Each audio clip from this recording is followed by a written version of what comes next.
Hello दोस्तों, कैसे हैं आप सभी? आशा है आप सभी बहुत अच्छे होंगे। तो आज डे 18 है हमारे SSC JEE 90 days crash course का, जिसमें हम technical as well as non technical दोनों ही सब्जेक्ट्स को बहुत ही बेहतरीन तरीके से कंप्लीट करने वाले हैं इन 90 डेज़ में। और ये जो क्रैश कोर्स है वो टारगेटेड है एसएससी जेईई 2024 के लिए। लेकिन इसके साथ-साथ अगर आप किसी अदर स्टेट जेईई एग्ज़ाम्स की भी तैयारी कर रहे हैं, जैसे कि यूपी ट्रिपल एससी जेईई या फिर एनबीसीसी जेईई या फिर सेल ओसीटीटी, तो इन सभी एग्ज़ाम्स के लिए भी ये जो क्रैश कोर्स है वो काफ़ी फ्रूटफुल होने वाला है, काफ़ी इफेक्टिव होने वाला है। तो आप मेक श्योर करें कि आप चैनल को सब्सक्राइब करें, जिससे कि आप भी हमारे इस क्रैश कोर्स से जुड़ सकते हैं और अपने प्रिपरेशन को और बेहतर बना सकते हैं और अच्छे लेवल पे पहुंचा सकते हैं और साथ ही साथ अपने सिलेक्शन को गारंटीड कर सकते हैं। ठीक है? तो अगर बात करते हैं फ़िलहाल की, तो फ़िलहाल जो है अगर हम बात करें आज की, तो आज जो है हमारा आरसीसी का लास्ट लेक्चर है।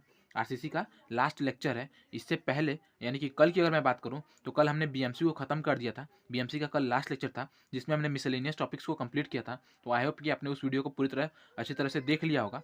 और आज आरसीसी भी ख़त्म हो जाएगा, ठीक है? और आपको भी पता है और मुझे भी पता है कि इन दोनों ही सब्जेक्ट्स का बहुत वेटेज होता है हमारे किसी भी स्टेट जेईई एग्जाम्स में या फिर एसएससी जेईई में। तो आप मेक श्योर करें कि ये जो सब्जेक्ट्स हैं उनको बढ़िया तरीके से पढ़ लें, उनके किसी भी टॉपिक को स्किप ना करें। ठीक है? अभी तक जितने भी टॉपिक्स थे उन्हें मैंने बहुत बेहतर तरीके से कोशिश किया है कि आपको समझा पाऊँ, और आज भी कर रहा हूँ।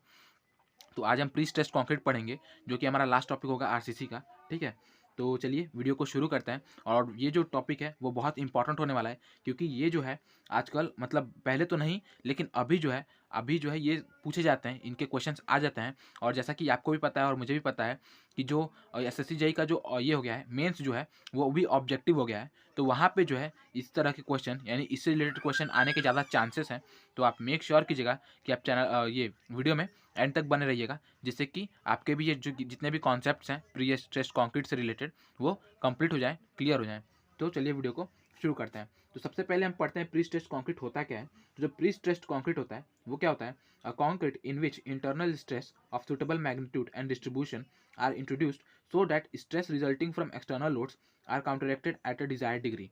यानी कि क्या, प्री स्ट्रेस्ड कंक्रीट में हम करते क्या है, यहाँ पे जो है हम जो है लोड लगने से पहले ही क्या करते हैं, किसी भी स्ट्रक्चर पे लोड लगने से पहले ही हम उसमें एक इंटरनल स्ट्रेस डेवलप करा देते हैं, जिसका जो कि मतलब एक पर्टिकुलर मैग्नीट्यूड का होता है। मतलब कि हमें जितने मैग्नीट्यूड का चाहिए होगा, उतने मैग्नीट्यूड का हम क्या करते हैं, उतने मैग्नीट्यूड का हम एक इंटरनल स्ट्रेस डेवलप करा देते हैं, जो कि क्या होता है, जो कि अपोजिट डायरेक्शन में होता है। ठीक है? और वो एक्सटर्नल लोड के लगने की वजह से जो आपका स्ट्रेस डेवलप होगा उसे काउंटरैक्ट कर देता है। समझ रहे हैं? मतलब कि एक्सटर्नल लोड की वजह से जितना आपका स्ट्रेस लगेगा वो, और आपने जो इंटरनल स्ट्रेस डेवलप करा के रखा है वो जो है एक दूसरे को क्या कर देंगे, एक दूसरे को काट देंगे, एक दूसरे को जो है काउंटरैक्ट कर देंगे। और एट द एंड हमारा ये होगा, रिजल्ट हमें ये मिलेगा कि हमारा जो स्ट्रक्चर है वो ज़्यादा लोड बियर कर सकता है और वो ज़्यादा ड्यूरेबल हो जाएगा। ठीक है? और ये जो प्री स्ट्रेस है ना, ये जो हमने बात की, हमने जो इंटरनल स्ट्रेस की बात की जिसे हम डेवलप करा रहे हैं, वो हम कहाँ से कराते हैं? तो वो हम टेंडन्स की हेल्प से कराते हैं। किसकी हेल्प से कराते हैं? टेंडन्स की हेल्प से कराते हैं। और टेंडन्स होते क्या है अगर हम बात करें, तो ये जो है वायर के फॉर्म में होते हैं, यानी कि ये बेसिकली पतले-पतले तार होते हैं, वायर्स होते हैं, या फिर इन्हें हम स्ट्रैंड भी कहते हैं। और बार्स, मतलब वायर, स्ट्रैंड, बार्स, ये जो है टेंडन्स होते हैं, जिनके हेल्प से, इन्हें ही हम टेंडन्स कहते हैं, जिनके हेल्प से जो है हम लोग जो है प्री स्ट्रेस को डेवलप कराते हैं अपने कंक्रीट में। अगर हम बात करते हैं प्री स्ट्रेस कंक्रीट कितने तरह का होता है, तो बेसिकली ये 2 तरह का होता है। एक है प्री टेंशन और एक है पोस्ट टेंशन। इससे पहले मैं आपको एक क्लियर सा बात बता दूँ। आपने देखा होगा प्री टेंशन और पोस्ट टेंशन, यहाँ पे टेंशन की ही बात की जा रही है। ऐसा क्यों?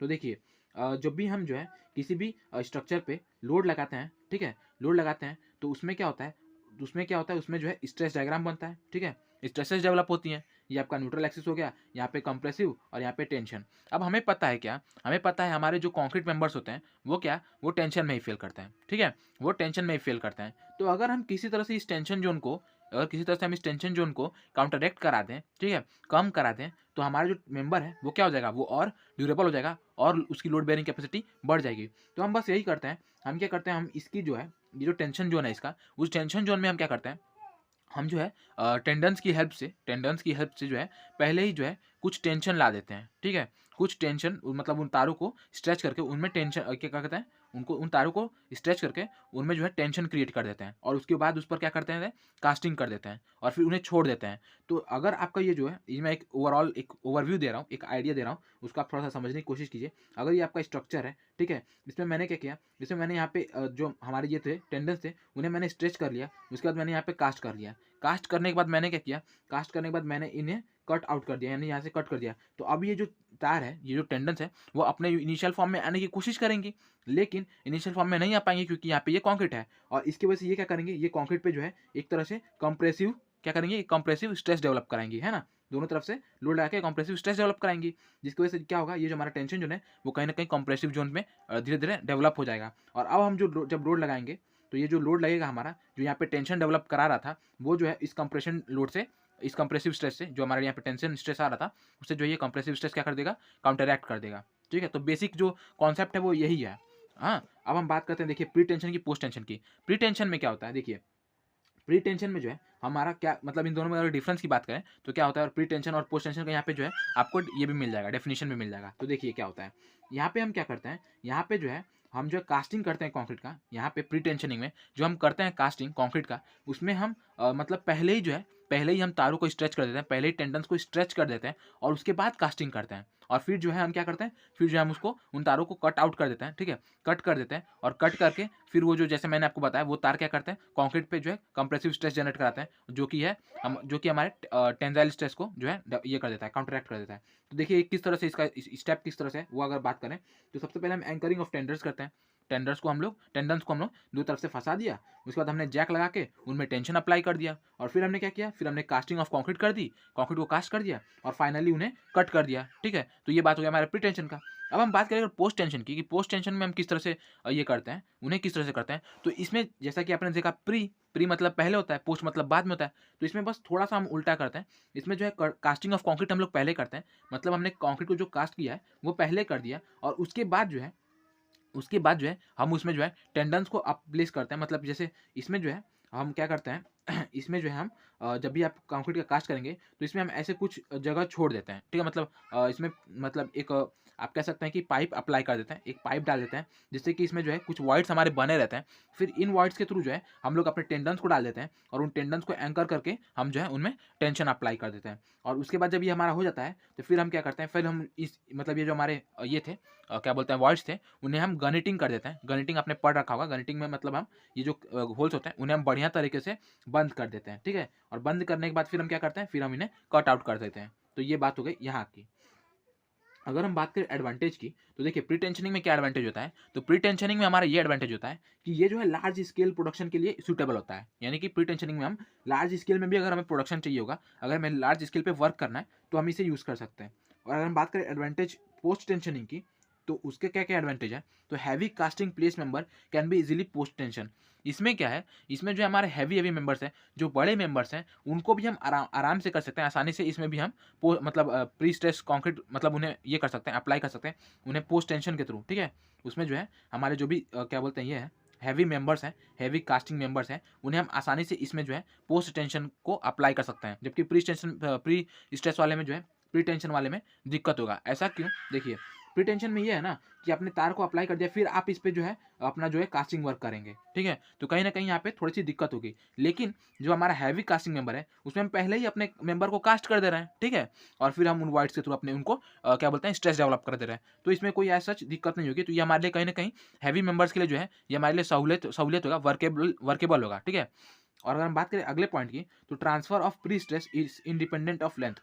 इसके साथ ही साथ इसमें जो ट्रांसफर ऑफ प्री स्ट्रेस होता है, यानी कि जो आपका स्ट्रेस, जो पहले आपने स्ट्रेस डेवलप किया, उस स्ट्रेस को ट्रांसफ़र करने में जो है ये जो है किसी भी तरह का लेंथ में डिपेंड नहीं होता। बहुत आसान तरीके से जो है इसमें जो आपके स्ट्रेसेस हैं वो ट्रांसफ़र हो जाती हैं, ठीक है। तो ये बात हो गई एडवांटेज की, कि प्री टेंशन में हमारा क्या-क्या एडवांटेज होता है और पोस्ट टेंशन में क्या-क्या एडवांटेज होता है। प्री टेंशन में आपका large scale production, post tension में हैवी हैवी जो हमारे ये हैं हैवी स्ट्रक्चर्स हैं, हैवी कास्टिंग स्ट्रक्चर, उनको भी हम आसानी तरीके से इसके थ्रू बना सकते हैं। उसके बाद ट्रांसफ़र ऑफ प्री स्ट्रेस जो है काफ़ी ये होता है, वर्केबल होता है, इंडिपेंडेंट होता है लेंथ के इंडिपेंडेंट होता है। इसके बाद अगर हम बात करें डिसएडवांटेज की, तो डिसएडवांटेज क्या होता है, तो देखिए good bond is necessary between transmission length, ठीक है। तो अगर हम बात करें डिसएडवांटेज की प्री टेंशनिंग में, तो इसमें जो है बॉन्ड अच्छा चाहिए, ठीक है, इसमें बॉन्ड अच्छा चाहिए जो आप पहले ही, क्योंकि आपने इसमें ये कर दिया, टेंडन्स को टाइट कर दिया, ठीक है। अब आपको ये मेक श्योर करना है कि आप जो इसमें कंक्रीट अप्लाई कर रहे हैं, उस कंक्रीट का और इस जो ये जो टेंडन है उसके बीच का जो बॉन्ड है वो बढ़िया हो, ठीक है। नहीं तो क्या होगा, नहीं तो जब हम इसे कट आउट करेंगे तो ये जो बॉन्ड अगर बढ़िया नहीं होगा तो ये अपने आप जो है मतलब यहाँ पे श्रिंक कर जाएगा, समझ रहे हैं, मतलब ये जो है इसको इसमें स्ट्रेस डेवलप नहीं हो पाएगा, ठीक है। तो कहीं ना कहीं हमें इसमें बॉन्ड बहुत बढ़िया चाहिए, सरक जाएगा ना, ठीक है। उसके बाद है प्री स्ट्रेसिंग बेड रिक्वायर्ड। यहाँ पे हमें प्री स्ट्रेसिंग बेड भी रिक्वायर्ड होगा, क्योंकि यहाँ पे किसी भी तरह का आधार है नहीं, हमने पहले ही तार को करना है, तो यहाँ पे कोई ना कोई हमें बेड चाहिए जिसके थ्रू हम इस पर वर्कआउट कर सकें। और अगर हम बात करें डिसएडवांटेज की पोस्ट टेंशनिंग में, कि पोस्ट टेंशनिंग में हमारा क्या क्या डिसएडवांटेज होता है, तो है requirement of anchorage device and grouting equipment. यानी कि इसमें जो है, जैसे मैंने यहाँ पे बताया, यहाँ पे किसी भी तरह का ग्राउटिंग नहीं करना पड़ेगा, यहाँ पे आपको ग्राउटिंग करना पड़ेगा, तो यहाँ पे ग्राउटिंग इक्विपमेंट की भी जरूरत पड़ेगी, और साथ ही साथ आपको एंकरेज डिवाइस की भी जरूरत पड़ेगी, ठीक है। तो ये बात हुई हमारी किसकी, इन दोनों के डिफरेंस की और थोड़े से डिफिनेशन ऑफिनेशन के बारे में। अब देखिए हम क्या करते हैं, अब हम जानते हैं प्री कास्ट मेंबर क्या होता है, थोड़ा सा प्री कास्ट मेंबर के बारे में पढ़ लेते हैं। तो देखिए प्री कास्ट मेंबर क्या होता है, ये वो मेंबर्स होते हैं, ठीक है, ये वो एलिमेंट्स या फिर मेंबर्स होते हैं जिन्हें हम जो है लैब में बनाते हैं, ठीक है, जिन्हें जो है हम लैब में बना के पूरी तरह से क्योर करके जो हम वर्क मतलब साइट वर्क पे लाते हैं, ठीक है, साइट वाले प्लेस पे लाते हैं और वहाँ पे सीधे ये कर लेते हैं, यूज कर लेते हैं। तो these elements are manufactured in a controlled casting environment and it is easier to control mix placement and curing. यानी कि ये क्या होते हैं, ये जो है कंट्रोल एनवायरमेंट, जो कि हमारा लैब में ही हो सकता है, कंट्रोल एनवायरमेंट में बनाए जाते हैं, ठीक है, और फिर उसके बाद वहाँ से वो ले आकर यहाँ पे प्लेस कर दिए जाते हैं, यहाँ पे उन्हें आसानी से यूज़ कर लिया जाता है। तो इससे ये होता है, इससे हमें क्या क्या फ़ायदा मिल सकता है, तो इसमें जो है हमें स्पीडी कंस्ट्रक्शन मिलता है, कंस्ट्रक्शन का वर्क तेज होता है, और साथ ही साथ हमें जो है साइट पे किसी भी तरह का स्ट्रेंथ टेस्ट नहीं करना पड़ता, ठीक है, साइट पे किसी भी तरह का स्ट्रेंथ टेस्ट नहीं करना पड़ता, क्योंकि ये लैब में बन के आया है, तो मतलब आइडियल कंडीशन में बन के आया है, तो काफ़ी अच्छा स्ट्रेंथ होता है इसका। क्वालिटी जो है वो हम कंट्रोल कर सकते हैं, क्वालिटी बहुत अच्छी तरह से कंट्रोल कर सकते हैं, मेंटेन इजीली, ठीक है, quality control, quality can be controlled and maintain easily, ठीक है, जो हमारा क्वालिटी है वो काफ़ी आसानी तरह से हम कंट्रोल कर सकते हैं, मेंटेन कर सकते हैं, क्योंकि जो हमारा वर्क, जो हमारा साइट होता है ना, जो हमारे साइट पे जो हम कास्टिंग करते हैं उसमें हमारा बहुत कम कंट्रोल होता है, क्योंकि वहाँ पे वेदरिंग कंडीशन, वहाँ के टेम्परेचर को आप मतलब टेम्परेचर को तो घटा नहीं सकते, ह्यूमिडिटी को तो आप अकॉर्डिंगली चेंज कर नहीं सकते। तो इन सब चीज़ों में जो है कहीं ना कहीं हमारा जो साइट पे जो कंस्ट्रक्शन होता है उसमें जो है ये हो जाती हैं, दिक्कतें आ जाती हैं, हम कंट्रोल नहीं कर पाते क्वालिटी को, लेकिन जो लैब में है वहाँ पे ये क्वालिटी कंट्रोल बहुत बढ़िया तरीके से की जाती है। उसके बाद ये जो है weather condition has no effect on casting work, जैसा कि मैंने आपको बताया, हम ह्यूमिडिटी और टेम्परेचर और इन सब चीज़ों को तो चेंज कर नहीं सकते, तो इन चीज़ों पे हमारा नहीं होता, इसलिए जो है हमारा जो है ये मतलब इन चीज़ों पे हमारा ये नहीं होता, कंट्रोल नहीं होता ना, तो इसलिए जो है हम जो है हमारे जो मेंबर्स जो हम साइट पे कास्ट करते हैं उनमें जो है ये चीज़ें कंट्रोल नहीं कर सकते, तो इनकी वजह से कहीं ना कहीं दिक्कत हो सकती है। लेकिन जो हमारे ये होते हैं प्री कास्ट मेंबर होते हैं उनमें ऐसा सच कोई इफेक्ट नहीं पड़ता, क्योंकि वो जो है वेदर वहाँ पे बनाए नहीं जा रहे हैं, वो तो कंट्रोल्ड कंडीशन में बनाया जा रहा है, तो weather condition has no effect on casting, यहाँ पे जो है वेदर कंडीशन का किसी भी तरह का इफेक्ट नहीं होता। उसके बाद इसका मेंटेनेंस कॉस्ट काफ़ी थोड़ा हाई होता है इसकी, ठीक है, लेकिन इसके बाद in precast concrete structure, in precast concrete construction details at the joint become very critical and needs careful attention. इसके बाद अगर हम बात करें तो यहाँ इसके जो जॉइंट्स होते हैं ना, प्री कास्ट कॉन्क्रीट के जो जॉइंट्स होते हैं वो काफ़ी क्रिटिकल होते हैं, वहाँ पे हमें ध्यान देना पड़ता है, ठीक है, वहाँ पे हमें ध्यान देना पड़ता है। तो यहाँ पे इस बात को आप ध्यान रखेंगे कि ये कहीं ना कहीं इसका एक डिमेरिट है, ये और ये हायर मेंटेनेंस कॉस्ट, और इसका जो है क्या बोलते हैं जॉइंट्स आर वेरी क्रिटिकल। उसके बाद यहाँ पे स्किल्ड वर्कर की ज़रूरत होती है, ठीक है, यहाँ पे स्किल्ड वर्कर की ज़रूरत होती है इसे प्लेस करने के लिए, इसे यूज़ करने के लिए। अब हम देखिए, अब हमारा जो IS 1343 है, अब जो हमारा IS 1343 है सर, जिससे हम की प्री स्ट्रेस कंक्रीट को क्या करते हैं डिज़ाइन करते हैं, उसमें कुछ सर्विसिबिलिटी लिमिट्स बताई गई हैं, ठीक है, उसमें कुछ सर्विसिबिलिटी लिमिट्स बताई गई हैं जिसके थ्रू जो है स्ट्रक्चर को जो है 3 भाग में, 3 क्लास में जो है डिवाइड किया गया है। तो क्लास 1 क्या है, तो देखिए क्लास 1 वाला जो स्ट्रक्चर होता है, जो क्लास 1 वाला स्ट्रक्चर है उसकी क्या क्या कंडीशंस है, तो no tensile stresses are permitted under service load, किसी भी तरह का जो है टेंसाइल स्ट्रेस इसमें हम परमिट नहीं करते, ठीक है, इसमें किसी भी तरह का टेंसाइल स्ट्रेस हम परमिट नहीं करते, और इसके साथ साथ, ठीक है, और इसके साथ साथ ये जो है the structure is crack free, और जो हमारा स्ट्रक्चर होता है वो क्रैक फ्री होता है, इसमें किसी भी तरह का क्रैक नहीं होता at working load stage, working load के समय जब हमारा जो है उसमें किसी भी तरह का क्रैक अवेलेबल नहीं होता, उसमें किसी भी तरह का जो है मतलब ये नहीं होता, टेंसाइल स्ट्रेस डेवलप नहीं होता वर्किंग लोड स्टेज में। और ये जो है इस मेंबर्स को हम क्या कहते हैं, इन मेंबर्स को हम कहते हैं fully pre stressed member, fully prestressed member, ठीक है। वहीं पे अगर हम बात करें क्लास सेकंड स्ट्रक्चर की, तो क्लास सेकंड स्ट्रक्चर में क्या होता है, तो लिमिटेड यहाँ पे जो है क्लास 1 में तो हम किसी भी तरह का नो टेंसाइल स्ट्रेस डेवलप हो रहे थे, लेकिन जो क्लास सेकंड है ना, क्लास सेकंड में हम कुछ अमाउंट का यानी limited tensile stresses of magnitude not exceeding modulus of rupture of concrete are permitted under working load.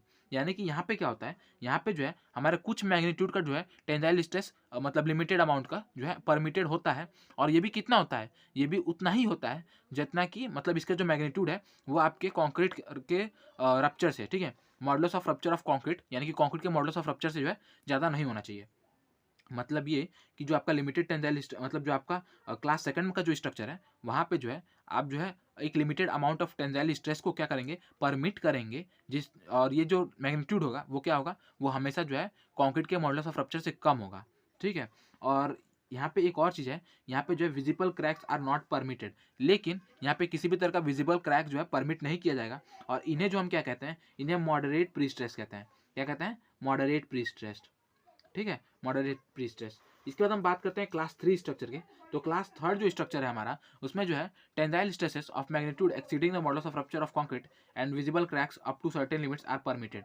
यहाँ पे जो है हमारा जो टेंसाइल स्ट्रेसेस ये होते हैं परमिटेड होते हैं, अलाउड होते हैं, बट ये जो है एक्सीड कर सकते हैं किसका, तो modulus of rupture of concrete को।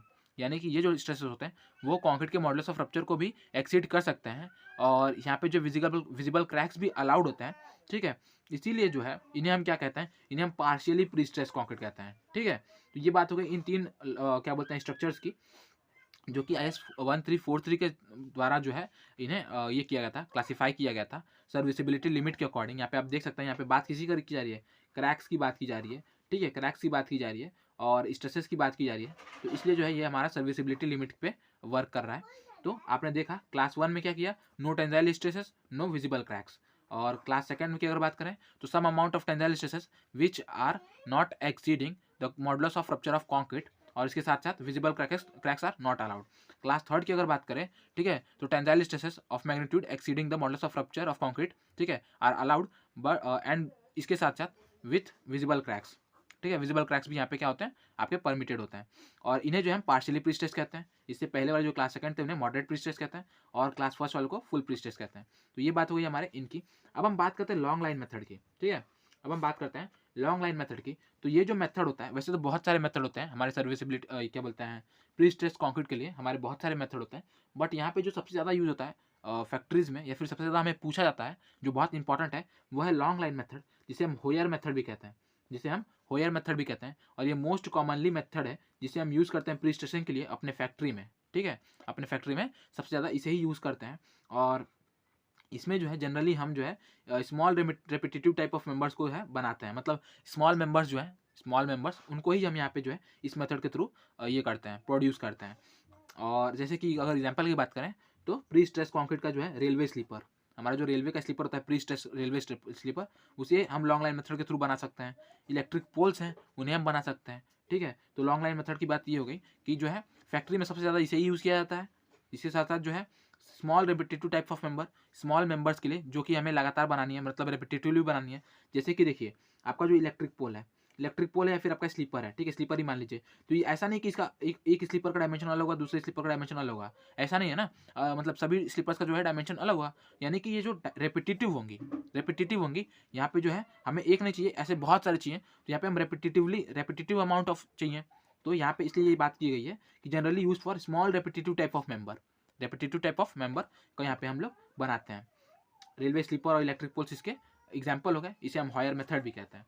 इसके बाद अगर हम बात करें ग्रेड ऑफ कंक्रीट की, ये बहुत पूछा जाता है, इसे आपको ध्यान में रखना है।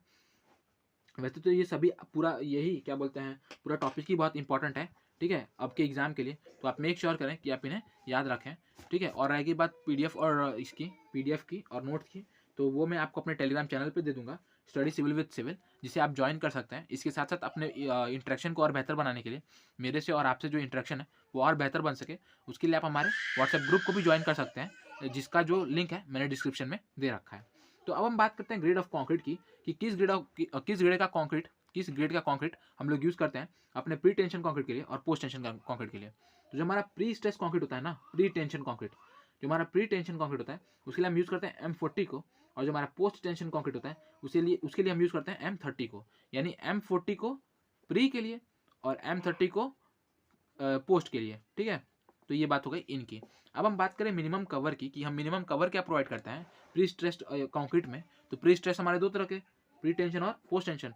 प्री टेंशन में हम कितना करते हैं, तो प्री टेंशन में हम 20 mm, प्री टेंशन में 20 mm। और बात करें अगर पोस्ट टेंशन की, तो इसमें मैक्सिमम किसका 30 mm का और केबल डाया का, मतलब 30 mm और केबल डाया, इन दोनों में से जो हमारा बड़ा होगा उतना हम कवर प्रोवाइड कर देंगे अपने पोस्ट टेंशन कंक्रीट में, ठीक है। इसके बाद हम बात करते हैं क्या, तो अगर आपका प्री टेंशन वर्क है ना मेरे भाई, देखिए इस तरह के क्वेश्चन आते हैं आजकल, इस तरह के क्वेश्चन पूछे जाते हैं जो बेसिकली, क्योंकि उन्हें भी पता है कि हमने ये बात याद करके रखी है कि प्री टेंशन वर्क कितना होगा 20 होगा, लेकिन ये चीज़ हमने नहीं पढ़ रखी, तो ऐसे क्वेश्चन आते हैं। क्या है, for pre tension work in aggressive environment cover shall be increase by 10 mm। यानी कि अगर आपका एग्रेसिव एनवायरमेंट है और आप प्री टेंशन कॉन्क्रीट का यूज़ कर रहे हैं, तो वहाँ पे आपका जो कवर है उसे आप कहीं ना कहीं 10 mm इंक्रीज कर लेंगे, ठीक है। तो इस बात को पूछा जाता है, ये आप ध्यान में रखें। अच्छा, अब हम बात करेंगे स्पेसिंग ऑफ टेंडन्स की। जो हमारे टेंडन्स हैं जिनके थ्रू हम जो है क्या बोलते हैं प्री स्ट्रेस को क्या बोलते हैं इम्पार्ट करते हैं, ठीक है। तो इनकी अगर बात करें कि इनकी स्पेसिंग कितनी हम रखते हैं, तो वो यहाँ पे है क्या क्या, फॉर सिंगल वायर्स, अगर सिंगल वायर्स के लिए हम बात करें कि सिंगल वायर्स के लिए हम इसमें कितना स्पेसिंग देंगे, तो वो कितना देंगे 3D या 4x3 maximum aggregate size. 3D, यहाँ पे डी क्या है आपका, यहाँ पे डी क्या है, यहाँ पे डी आपका डाया ऑफ क्या है, बार है, ठीक है, डाया ऑफ बार है।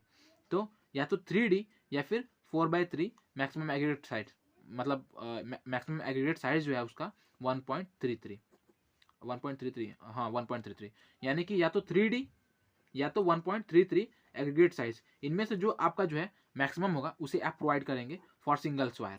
अगर हम बात करें फॉर ग्रुप टू केबल, यानी कि कई केबल, मतलब तीन केबल का जो एक ग्रुप है उसके लिए अगर हम बात करें कि हम कितना कवर प्रोवाइड करेंगे, सॉरी कितना स्पेसिंग प्रोवाइड करेंगे, तो यहाँ पे जो हम स्पेसिंग कितना प्रोवाइड करेंगे, तो यहाँ पे अगर हम मिनिमम की बात करें तो मिनिमम हॉरिजॉन्टल स्पेसिंग जो आप प्रोवाइड कर सकते हैं वो कितना कर सकते हैं 40 या फिर एग्रीगेट प्लस 5, इनमें से जो मैक्सिमम होगा उसे हम प्रोवाइड कर देंगे अपने हॉरिजॉन्टल स्पेसिंग के लिए, ठीक है।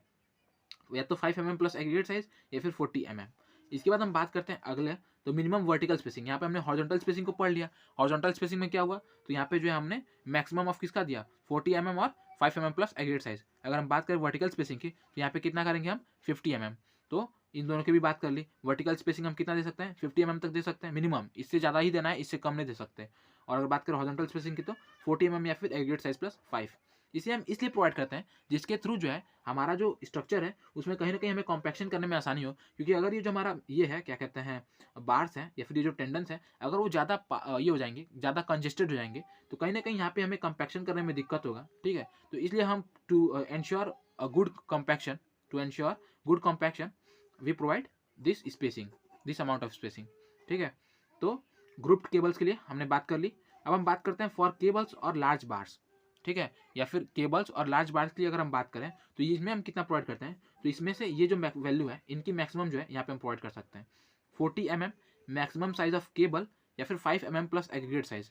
इन तीनों में से जो हमारा वैल्यू मैक्सिमम होगा उसे हम प्रोवाइड कर देंगे एज स्पेसिंग, किसके लिए, केबल्स और लार्ज बार के लिए, ठीक है।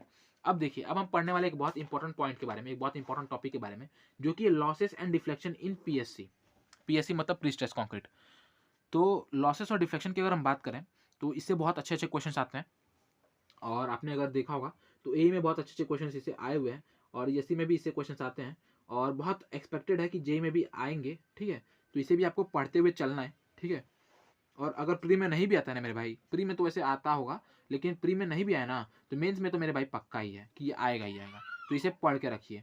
तो देखिए, लॉसेस एंड डिफ्लेक्शन की अगर बात करें तो लॉसेस दो तरह से हो सकते हैं, पहला प्री टेंशन कंक्रीट में, दूसरा पोस्ट टेंशन कंक्रीट में, दोनों हम लोगों को मालूम है। प्री टेंशन में 4 तरह से हो सकता है, कौन से कैसे, तो creep of concrete, elastic shortening, relaxation of steel और श्रिंकेज ऑफ कंक्रीट। इन 4 तरीके से जो है हमारा प्री टेंशनिंग में हो सकता है, creep of concrete, elastic shortening, relaxation of steel और श्रिंकेज ऑफ कंक्रीट। और पोस्ट टेंशन की अगर बात करें ना तो इनमें 6 तरीके से हो सकता है। ये जो हमने 4 तरीके की बात की वो तो है ही, उसके साथ साथ फ्रिक्शनल लॉसेस और एंकरेज स्लिप, इसकी भी मतलब इस तरह से भी, इन दोनों से भी लॉसेस होते हैं। तो यहाँ पे 6 और यहाँ पे 4, ठीक है। अब हम देखिए एक एक के बारे में अगर बात करें, उससे पहले एक छोटा सा नोट, वो क्या कि जो आपका इलास्टिक शॉर्टनिंग होता है, जो आपका इलास्टिक शॉर्टनिंग होता है, इलास्टिक शॉर्टनिंग या फिर फ्रिक्शनल लॉसेस या फिर जो एंकरेज स्लिप होता है, ठीक है, एंकरेज स्लिप, इलास्टिक शॉर्टनिंग और फ्रिक्शनल लॉसेस, ये शॉर्ट टर्म लॉसेस होते हैं। कैसे लॉसेस होते हैं? शॉर्ट टर्म लॉसेस होते हैं। जबकि अदर जो लॉसेस हैं वो जो है मतलब जो अदर लॉसेस हैं वो ज़्यादा टाइम के डिपेंडेंट होते हैं, मतलब कि वो लॉन्ग टर्म के लॉसेस होते हैं, टाइम डिपेंडेंट होते हैं।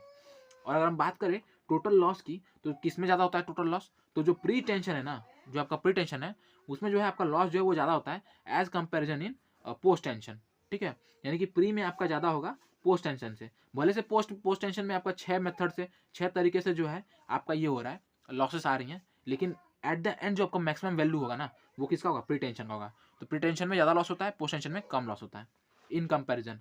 अब देखिए एक एक के बारे में अगर हम पढ़ें तो क्या क्या चीज़ें हैं जिन्हें हमें ध्यान में रखना है और जानना है, तो वो ये है इलास्टिक शॉर्टनिंग में क्या होता है। देखिए इलास्टिक शॉर्टनिंग में हम क्या करते हैं, तो ये भी दो तरह से हो सकता है, एक प्री टेंशन मेंबर में और एक पोस्ट टेंशन मेंबर में। तो इलास्टिक शॉर्टनिंग अगर हम बात करें प्री टेंशन मेंबर में, तो वो कितना होगा? M/FC, ठीक है, M/FC। यहाँ पे पढ़ने के लिए और भी बहुत सारी चीज़ें थी, लेकिन मैंने उन्हें इंक्लूड नहीं किया, क्योंकि कहीं ना कहीं वो हमारे लिए जो है अननेसेसरी चीज़ें थी और उनमें हमें टाइम नहीं इन्वेस्ट करना चाहिए, क्योंकि हमारे पास टाइम बहुत ऐसा उतना नहीं है और कहीं ना कहीं वो इफेक्टिव नहीं होता। इफेक्टिव स्टडी हमें करना है, हमें चाहते हैं कि हमें कम से कम इनपुट में जो है बहुत बेहतर से बेहतर आउटपुट मिल सके। तो इसलिए मैंने जो है जितना मुझे लगा मैंने उतना ही इंक्लूड किया जितना इंपॉर्टेंट था।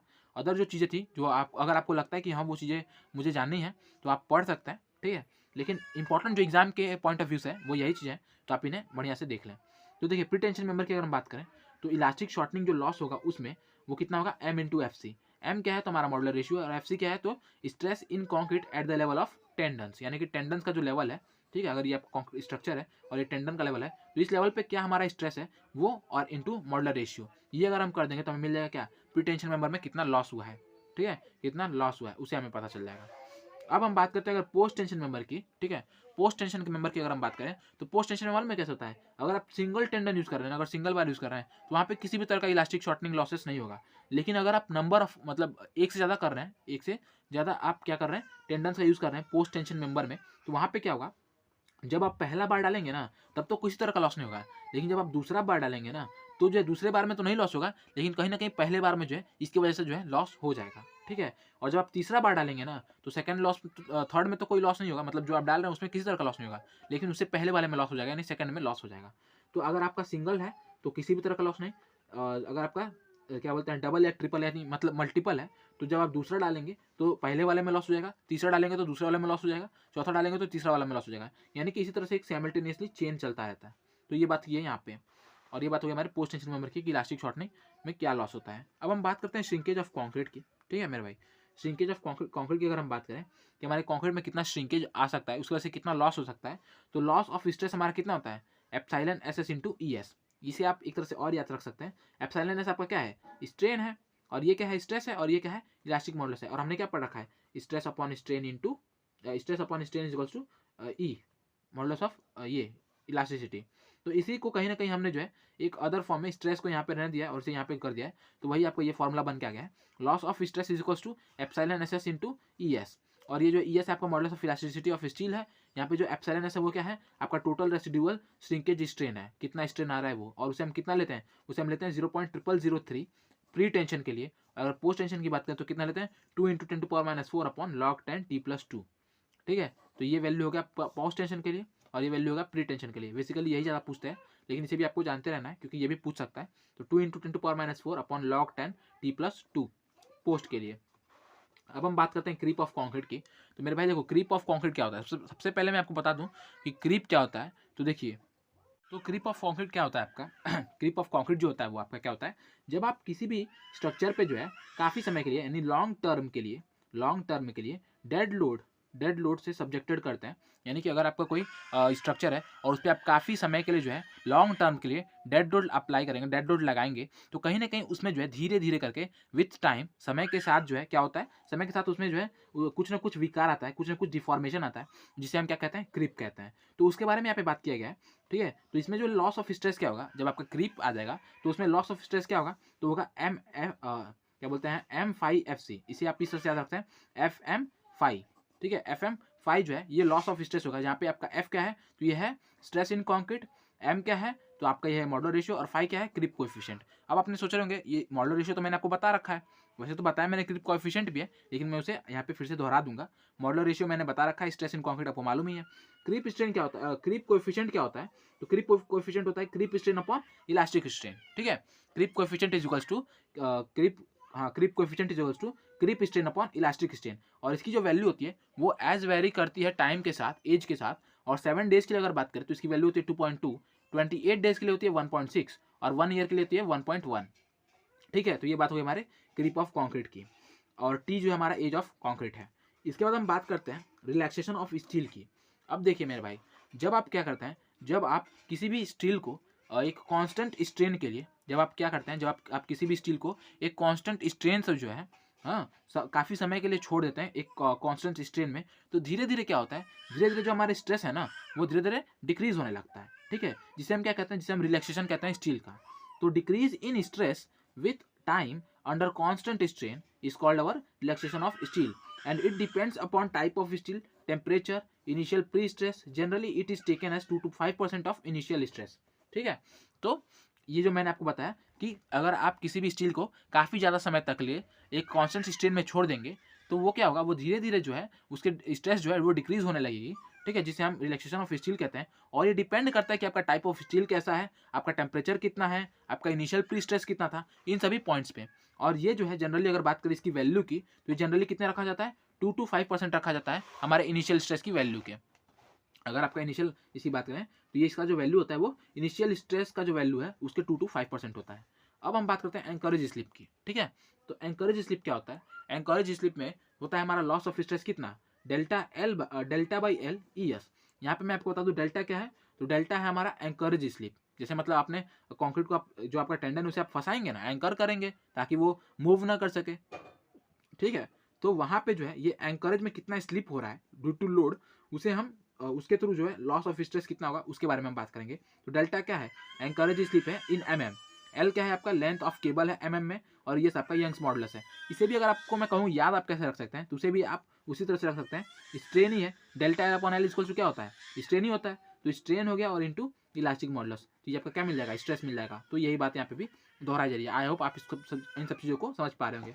अब तक जो मैंने आपको समझाया ये था क्या बोलते हैं प्री स्ट्रेस कॉन्क्रीट, ठीक है, प्री स्ट्रेस कॉन्क्रीट, और विथ प्लस उसके साथ साथ मैंने आपको क्या बता दिया, लॉसेस ऑफ स्ट्रेस, ठीक है। ये दोनों चीज़ें मैंने आपको बताई आज। ये दोनों चीज़ें बहुत इंपॉर्टेंट है, आपको याद रखनी है, ध्यान में रखना है।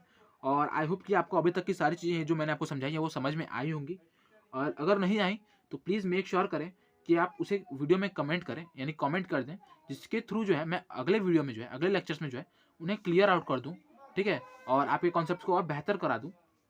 और आप मेक श्योर करें कि आप नोट्स को बनाते चलें इसी समय, जिससे कि आगे चल के हमें किसी तरह का बर्डन नहीं होगा, ठीक है। और अभी आज में ही जो है मैंने जैसा आपको बताया, आज में ही जो है मैं आपको एक नया प्लानिंग प्रोवाइड करूँगा, एक नया प्लानिंग प्रोवाइड करूँगा इन क्रैश कोर्स के लिए। ऐसा इसलिए मैं कह रहा हूँ क्योंकि जो है इस समय जो है मुझे समय नहीं मिल रहा था, तो इसलिए जो है थोड़ा सा कहीं ना कहीं मैं लैग कर जा रहा था, लेकिन फिर भी हमने बहुत अच्छा काम किया, हमने 3 सब्जेक्ट्स को कंप्लीट कर लिया, और अब जो है मुझे काफ़ी मतलब अच्छा समय मिल गया है पढ़ने और पढ़ाने के लिए।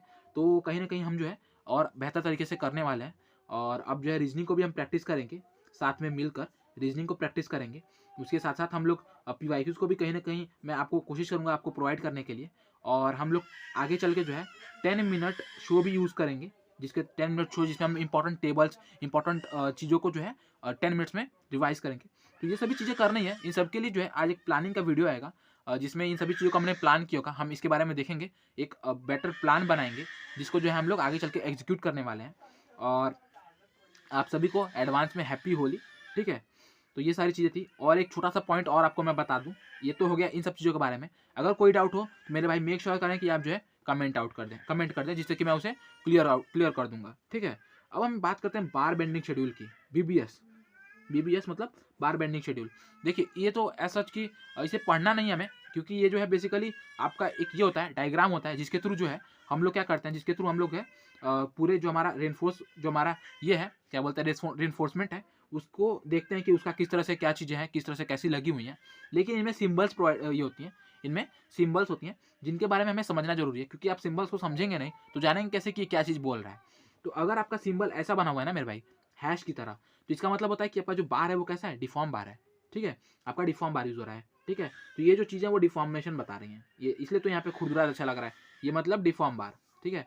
अगर आपका इस तरह से दिया गया है, अगर आपका डाया इस तरह से बता रहा है, तो ये क्या हुआ, प्लेन बार हुआ। और अगर आपको से ये तो आपको पता ही होगा सेंटर टू सेंटर, यहाँ पे मैंने एक ऑप्शन ये दिया है, एग्जाम्पल दे रखा है, अगर आपको कहीं मिलता है 8#20, तो इसका मतलब क्या हुआ, इसका मतलब है कि 8 deform bars, number of bars कितने हैं हमारे, 8 है, नंबर ऑफ बार्स कितने हैं, 8 है, और बार कैसा है, डिफॉर्म बार है, और उसका डाया कितना है, 20 mm है, कितना डाया है, 20 mm। तो इस तरह से हमें जो है, हम BBS के जो भी हमारे ये हैं, क्या कहते हैं, क्या कहते हैं उसे, सिंबल्स हैं, उन्हें हम समझ सकते हैं। तो ये था आज के वीडियो में, ठीक है। और आई होप कि आपको सभी चीज़ें समझ में आई होंगी, और वीडियो पसंद आया हो तो लाइक करें, कंटेंट समझ में आ रहा हो तो प्लीज़ लाइक करें, कमेंट करें, जिससे कि मैं मोटिवेट हो सकूं, क्योंकि आपके कमेंट्स ही मुझे मोटिवेट करते हैं। आप बता सकते हैं कि क्या चीज़ें हैं ऐसी जिन्हें मैं और सुधार सकता हूं, जिन्हें मैं और इम्प्रूव कर सकता हूं, जिससे कि ये वीडियोस और हेल्पफुल हो सकती हैं आपके लिए। तो मतलब PDF और नोट्स बनाते रहिएगा, टेलीग्राम चैनल को भी ज्वाइन कर लीजिएगा, व्हाट्सएप ग्रुप को भी ज्वाइन कर लीजिएगा, जिससे कि आपका और मेरा इंटरेक्शन और बेहतर हो सके। ये था इस वीडियो में। Keep watching, keep learning, thank you.